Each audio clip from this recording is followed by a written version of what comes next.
Well, the Royals got swept by the Yankees. Tough series at home. There's a lot to talk about. Yeah, let's just go ahead and do it right now, live on One Royal.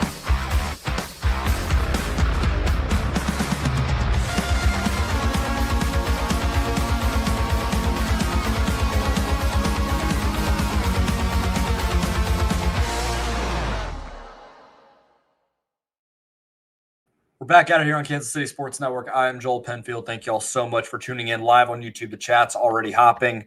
I do appreciate people coming in and leaving comments and watching this here.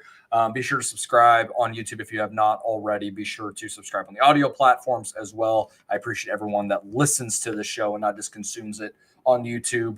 And hit those notification bells so you know when these episodes go up. Sorry for kind of a weird 2-episode week instead of 3. I was out at the game on Tuesday, had some family stuff last night, finally able to record tonight. But if I recorded last night, you probably would have heard a similar sort of conversation. And I'm just going to go ahead and preface this now. I came into today and midway through this game, still going to think about doing my normal sort of, game by game recap, kind of, talking about each game individually and go from there.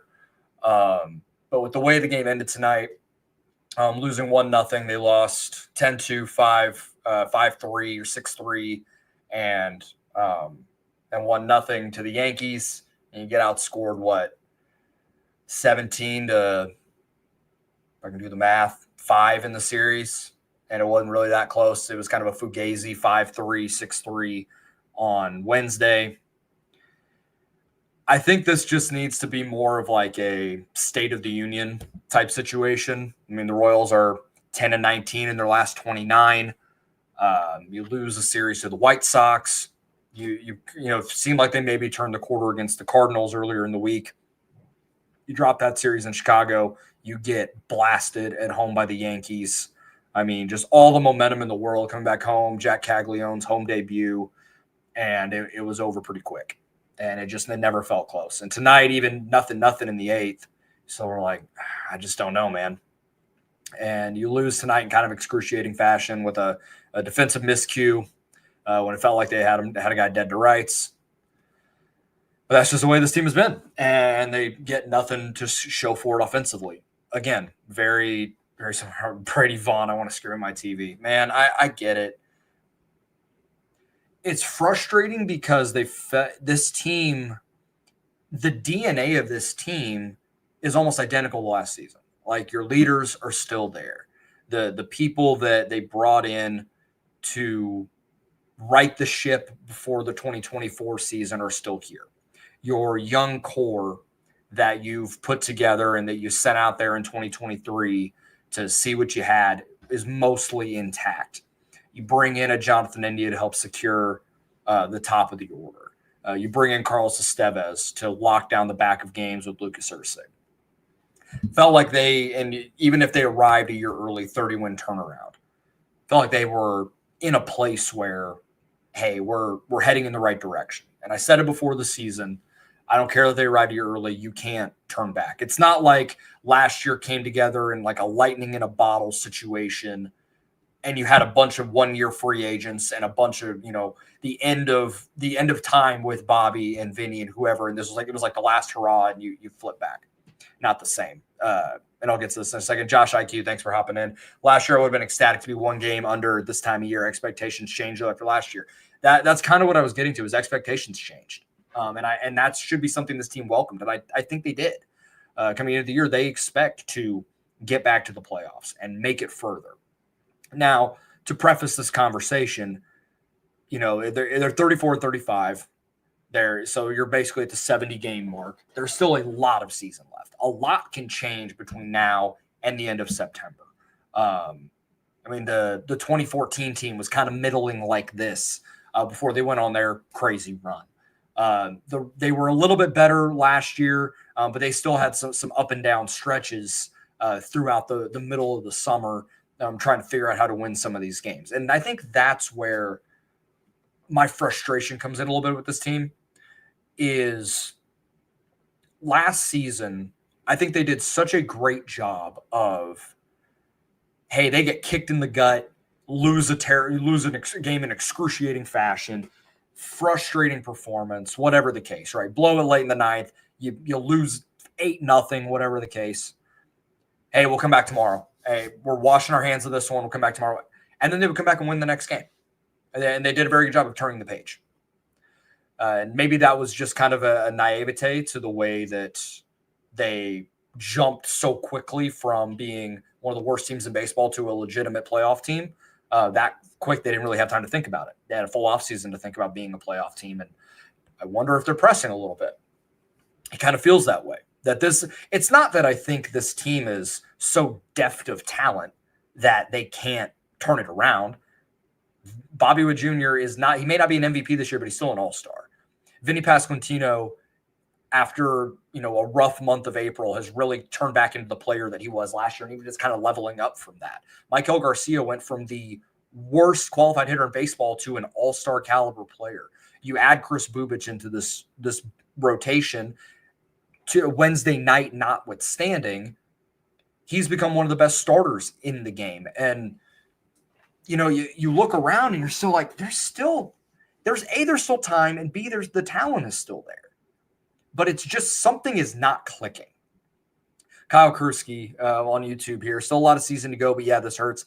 Got to get some consistent life in this team. I'm not giving hope, but I'm not giving them hope, but I'm not as optimistic as I once was. I think that last sentence is kind of where I'm at right now. And one of the benefits to being able to go to games, you get some time in the clubhouse with these guys. You get some time to interact with them and be around them. But even if you're not talking to everybody in the clubhouse, you still get kind of a sense of, who they are, right? And see the way they bounce back from some of these losses, or the way that they handle winning. This is just, I think it's the team that is, I think they're pressing at this point. It feels that way because they understand the expectation. And when they're dropping some of these games and the offense is struggling, and it's struggled for most of this season, the runners in scoring position has gone, from they were one of the best to now one of the worst. And some of it is just the offensive identity of this team. They can't figure quite out who they are. And maybe it's coaching, maybe it's just regression to the mean from what we saw last season. A team that really thrived in those spots, and they just don't this year. I can't think of a team that they squander so many first and second nobody out situations, or runner on second, one out, and they can't get it done. Joel Goldberg has a stat. I have it right here on Twitter on my second screen here. They were 1 for 31 with runners in scoring position against the Yankees this year. I don't think they got a single hit with runners in scoring position in this series. Not to my knowledge. I can pull up the stats, but they certainly didn't get one tonight. Last night was the Salvi homer. Might have been John Rave's hit last night. But no, that it wasn't even that, because Lofton was on first and he scored from first on the overthrow. So it was in the series in April, and that was it. And the other thing to consider with this team now is that they dealt with the injury bug a lot more than they did last year. Like, Lugo was on the shelf. Reagans is now going to be on the shelf for a while. Of the left rotator cuff strain, that's a brutal loss for this team. And I know that he has not necessarily been the same dude, but I think a lot of that stems from being, it's injury luck, unfortunately. But it's not the elbow. So at least that's, better. That's always the concern with a two-time Tommy John guy. But shoulders are tricky. And now you got to see if he's going to pitch later this year. We don't know. They said it's going to be longer than the 15 days and put him on the 60. So I guess that's a good sign. But I don't imagine we're going to see him until maybe the end of July. We'll see. Brady Vaughn, despite the pitching staff injuries, if they just get more timely hits, they can survive. Yeah. I tweeted it yesterday when the Reagans injury came down, that they still have the depth to tread water, to keep themselves in it, to keep themselves around 500 and be able to, give themselves a chance even if they don't make playoffs, be able to fight to the end of the year. But unless the offense doesn't level up, or they find a way to level up, then we're going to be having a lot of these types of conversations and a lot of these games. This is what it is. And we'll see if they're able to bounce back, figure it out. I wish I had more notes. I wish I had kind of figured things out, but I think it's just, things have gone south so quickly, and not quickly, but it's the optimism meter has just continued to dip and dip and dip and dip, that it feels like we just need to talk about, what we see, what's possible for the rest of this season. And this is not like the doom and gloom season is over conversation, because there's still 90 some odd games left and a lot of time. So we'll see if they're able to turn around. It could happen as early as tomorrow. We don't know. I guess that's the benefit here is, yes, you play the Yankees, are one of the best teams in baseball. The Royals are not on par with them. The Oakland A's, Sacramento A's, the Athletics, they're coming in to Kauffman Stadium this weekend. They have not been playing good baseball at all over the last basically month. So you got a chance to scratch and claw and get some wins back and head into next week with a little bit of positive momentum.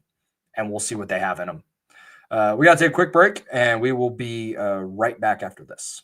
Looking for tickets for your next event? Tickets for Less is your #1 source. Save big on every purchase when you use promo code KCSN at ticketsforless.com. Success in real estate takes more than vision. It takes the right financial partner. When someone takes something rundown and turns it into something great, that's called a comeback story, like Brain Group. They take distressed properties here in KC, completely rework them, and then turn them into valuable real estate. But that kind of work needs the right bank behind it. Enter Emprise Bank. They're not about cookie-cutter loans. They saw Brain Group's vision, backed them, and now they're making big moves in Kansas City real estate. Talk about your partner in possible. Emprise doesn't do one-size-fits-all financing. They invest in potential and back growth. Visit emprisebank.com/KC to learn more. Emprise Bank, member FDIC, equal housing lender. Folks, it's playoff time, and if you're still just watching the games, then you're missing out. With Pick 6 from DraftKings, you can turn your hoops knowledge into real cash. Just make your picks, track your score, and if you hit all 6, you're looking at bigger payouts than Prize Picks flex plays. Nobody's dropping better payouts than Pick 6. Hit 6 picks, and that's 25 times your cash. And if you beat your competition, you could be looking at a 500 times bag in your pocket. And right now, new customers can get $50 in bonus picks with just a $5 entry. Here's what you got to do. The playoffs are on, so why not take a shot at making a little money while you're watching? Download the DraftKings Pick 6 app right now and use code KCSN. That's code KCSN to play $5 and get $50 in bonus picks.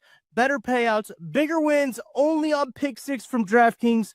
The crown is yours. Gambling problem? Call 1-800-GAMBLER. Help is available for problem gambling. Call 888-789-7777 or visit ccpg.org in Connecticut. Must be 18 plus. Age and eligibility restrictions vary by jurisdictions. Pick 6 not available everywhere, including New York and Ontario. Void where prohibited. 1 per new customer. Bonus awarded as non-withdrawable Pick 6 bonus picks that expire in 14 days. Limited time offer. Terms at pick6.draftkings.com/promos. Tucker has way too much fun with that, man. I love it. Tuck is a light in these dark times. That is for sure. So I do want to mention this too. And I talked about it, well, I think the last couple of times. The one thing that the Royals still have going for them, despite this, is the middle of the American League is so muddy right now that they're still not out of this by any stretch. And that's why I've maintained a level of optimism, because they're right there, right? They're only 2.5 out of a wild card spot right now. I mean, that's one series. And even in the American League Central, like, the Tigers are 8 up on the rest of the division. So take that out of it. They're only 2 back of second place. So this is not the end, right? But I do think this team is at a crossroads. You win that series in St. Louis. not necessarily that you're riding high, but you come out of that going, okay, we won that season series, or we tied it. We're heading in the right place. Jack's up. We're headed to Chicago. We got a chance to stack some wins before the Yankees come to town and put ourselves in a good place. And instead, you lose that series in inexplicable fashion to the White Sox. And then you come home and you get whacked around by the Yankees for, this series. You give up a 10 spot. Noah Cameron gets knocked around for the first time in his career. Chris Bubich gets knocked around for the first time this season. And then you lose tonight on just a yakety sax defensive miscue. And the offense didn't really show up outside of a Salvador Perez home run in the ninth inning. Just Jonathan India went yard, but there just wasn't a lot to speak of. And this team just has to figure something out. And they need, and I know the clubhouse and I know those guys and I know the way that they operate. And a lot of those guys are not necessarily that they're not fiery, because obviously they're big leaguers, they're competitive, but they don't have the Mike Moustakas type, the guy with just that red ass in him that will rip into anybody and yell and go, I'm not ready to go home, just like Moose did in that 15 wildcard series in Houston. They got a couple guys that I think could do that, but will they? And I'm not questioning this team's character. That's not where I'm going with this. But I just wonder if that conversation can be had by someone. Taco, and who is always hopping in the chat, thank you very much. The Chicago series was so disappointing coming off the St. Louis series. If the Royals swept Chicago, we'd be a little down after the Yankee series, but not like this. Absolutely. Those types of games, those are the ones you have to win. It's you beat the teams you're supposed to beat, and you go 500 against everyone else, you put yourself in the playoffs. That's generally the way baseball works. And that series falls into the category of the team you're supposed to beat. I'm not saying they had to go in and sweep them and outscore them 20-6. It wasn't that. But you can't lose 2 or 3 to that team and nearly get swept by the White Sox. This A's series gets even more important now, because if you lose to them, you could lose 2 or 3 in that series. You're putting yourself behind the 8 ball to where Sunday night might be more dire and disappointing and awful to talk about than this was. 11-1 against the White Sox last year was a huge reason they made the playoffs. Nate, absolutely. You take advantage of playing bad teams. And yes, the White Sox are improved from what they were last season. They are still not very good. And you got to take advantage of that, just like they did against the Rockies. I know that series against the Rockies wasn't necessarily pretty, but they swept that series. You beat the teams on your schedule, but you got to beat the teams that are not good in this league. It's why you play 162 of them, and they got to figure that out. We'll see what kind of character this team has. And that it kind of goes back to what I talked about at the very beginning of this. This team last year, and why I felt so optimistic last year, even when they kind of spiraled and nosedived a little bit at the end of the year after the Vinny injury, I was like, they just find ways to not let these losses pile up and not let stretches like this affect them. And they still are a pain in the ass to play. And no one wants to see this team with that pitching staff, that bullpen, and the timely hitting that they're able to provide. It doesn't feel that way this year. There's just something missing. And I can't figure out what it is, because so much of this team is the same as it was last year, plus a couple additions. And you got rid of some guys that were incredibly net negative to your team in Hunter Renfroe and Chris Stratton. They're not there anymore. The team has improved in that regard because you don't have that kind of dead weight on your roster anymore. It's just odd. And you watch, some of Bobby's at bats, and as great as he is, and he's still playing well this year, in big spots, man, there's times where I'm like, he's pressing. When that guy's pressing, you can only imagine what's happening for some of these other guys. Once Jack gets more comfortable, I think maybe that could be where we see the offense level up. But right now he's searching. And this is not me saying that he wasn't ready when they called him up. It's not any of that. But that dude gets his ace swing off a lot, and he couldn't pull the trigger on a fastball down the middle against Devin Williams tonight in the ninth. And I know Devin Williams is good, but That's like oh boy, yeah, everybody's pressing right now. That's everyone. That's not just a Bobby thing. That's not a Jack thing. It's everyone. Because I think the offense knows, like, our pitching gives us a chance to win most nights. They certainly did tonight. We got to get a big hit, and they just can't. I thought a couple of those crooked numbers that they put up against the Cardinals, would be a difference maker for this team, and it hasn't clicked. There's been no consistency, even with Bobby playing at an all-star level and Vinny, kind of reasserting himself as one of the best middle of the order run producers in the league. Salvi kind of getting back on track. Mike Hill staying, as steady as possible that he has through most of this year, and it just hasn't mattered. We'll see what this team has. This weekend is going to tell us a lot because they got punched in the mouth by the Yankees. They come out, they, pull themselves up off the mat and just give it right back to the A's, take all that frustration out on them, sweep them. Then you got to let me look at the schedule coming up here, so we can kind of see what they have coming up here. I'm bad about it, unfortunately.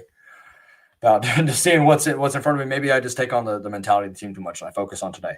But you got the A's coming up, and then you're on a 6-game roadie at Texas, at San Diego. That's going to be tough. The Rangers are playing a little better ball. The Padres are solid. But if you're able to right the ship a little bit against the team that you should beat, right, on paper, right, then maybe we're having a different conversation on Sunday night.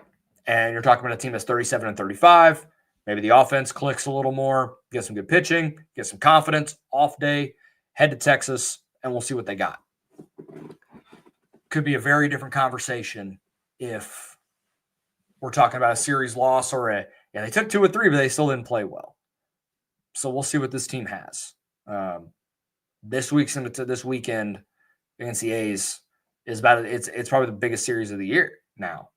I wasn't even going to call it, even if they swept the White Sox, I wasn't going to call the Yankees series the biggest of the year because the Yankees are just a level up from the Royals and most teams in the American League. We'll certainly we'll see what they have, and we'll go from there. I rambled a lot tonight. I didn't throw out a lot of stats. I know this may not be kind of the normal way that things go. I just said I really didn't talk about much of the games, but what was I going to talk about, right? Not anything that you guys didn't know already from watching this series. We'll see what they got. I'm still optimistic that they're going to be able to turn it around. Maybe it's blind optimism. Maybe it's hopium that I'm just mainlining because I want them to be good because I want to come on this show and not have the same conversation of, well, they lost again. That's not fun for me. It ain't fun for anybody to listen to. Doing that, I mean, I did that show 2 years ago in 23 with Jordan and Josh, and we're talking about a 56 and 116. We were doing that once a week, and that was a chore sometimes. 3 days a week, if they're going to be playing like this, man, that's going to be tough. It's going to be tough sledding. But like I said, I still feel like there is a chance, and I hope that this is the kind of, lack of a better term, maybe the come to Jesus moment that this team needs to get things going. And we'll see what they're made of. We'll talk on Sunday, obviously. Before I get out here, this show, as always, brought to you by Emprise Bank. Remember, FDIC, our partner in Impossible here at KC Sports Network. I should have done that off the top, but I just kind of got going here. Toast game.